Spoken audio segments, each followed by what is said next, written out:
एईडीडी में किसान की जानकारी भरते समय उसके ज़मीन को कैसे मार्क किया जाता है, ये यहाँ पे हम देखेंगे। तो यहाँ पे जो ऑप्शन हमें दिख रहा है इस पे टच कर देना है।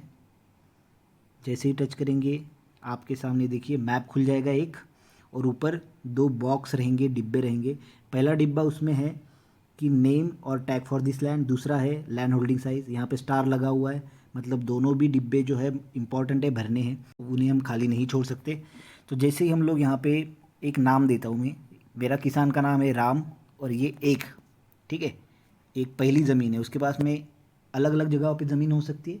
अगर उसकी जगह एक ज़मीन है, दूसरी जगह दूसरी ज़मीन है, तो मैं पहली ज़मीन को एक नाम दे सकता हूँ, दूसरी ज़मीन को दूसरा नाम दे सकता हूँ। तो यहाँ पे राम की ये पहली ज़मीन है, तो मैंने एक डाला। उसके बाद में लैंड होल्डिंग साइज़, ये ज़मीन कितने आकार की है, तो 1 एकड़ है, 2 एकड़ है, वो यहाँ पे डालना है। ये 1 एकड़ है इसलिए मैं एक डाल रहा हूँ।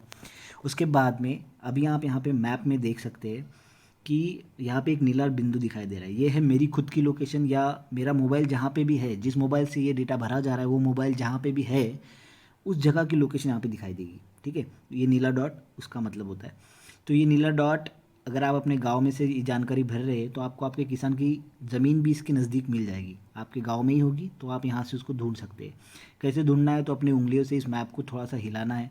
ठीक है, अगर आप फिर से उस ज़मीन पे वापस जाना चाहते हो, अपने पॉइंट पे वापस जाना चाहते हो, कहीं भटक गए हो, तो ऊपर वाला जो ये आपको दिख रहा है ऑप्शन, ठीक है, यहाँ पे टच कर देंगे तो आप अपने जगह वापस चले जाएंगे। ठीक है, तो आप अपने वापस जगह आ गए, फिर से आपने ढूंढना चालू किया उंगलियों को हिला के। उसके बाद में आपको ज़मीन मिल गई फाइनली। ज़मीन मिलने के बाद में आपको क्या करना है, टच करना है उस पर। एक जगह टच किया, दूसरी जगह टच किया, तीसरी जगह टच किया, चौथी जगह टच किया।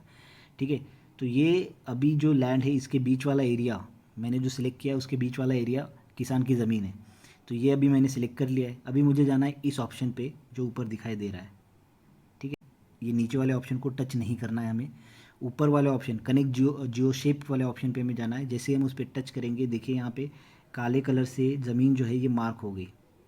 ठीक है, काले कलर से ज़मीन मार्क हो गई, दिख रहा है आपको सभी को, काला कलर लाइन आ गई, और बीच वाली ज़मीन किसान की है।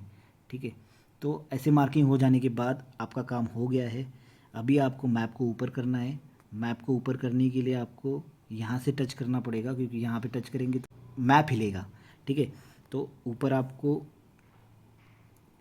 आपको जाना है। ऊपर जाने के बाद में यहाँ पे सबसे नीचे आपको ऑप्शन मिलेगा सबमिट। इस सबमिट पे आप दबा देंगे। जैसे ही सबमिट पे टच करेंगे आपका डिटेल जो है वो सबमिट हो गया, और सही से आपकी लैंड जो है वो आ गई मैप में। ठीक है, दिख रहा है। तो इस प्रकार से आप लोग ज़मीन जो है उसको टैग कर पाएंगे। आशा है कि आपको ये समझ में आ गया होगा। धन्यवाद।